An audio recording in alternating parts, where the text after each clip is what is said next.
সংবিধানকে রক্ষা করতে, সাম্প্রদায়িক সম্প্রীতি রক্ষার্থে, কৃষক শ্রমিকের ন্যায্য পাওনা মিটিয়ে দিতে, গরিব অংশের মানুষের মুখে হাসি ফুটাতে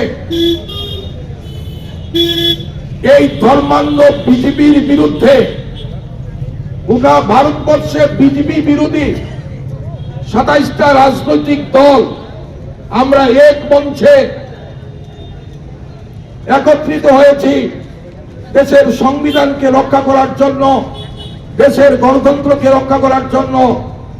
সেই নিরিখে ইন্ডিয়া জোটের পূর্ব ত্রিপুরা সংরক্ষিত আসনে আমাদের মনোনীত প্রার্থী রাজেন্দ্র রিয়াংকে আত্রাকাছি তারাকা চিহ্নে আপনারা ভোট দিয়ে জয়যুক্ত করবেন।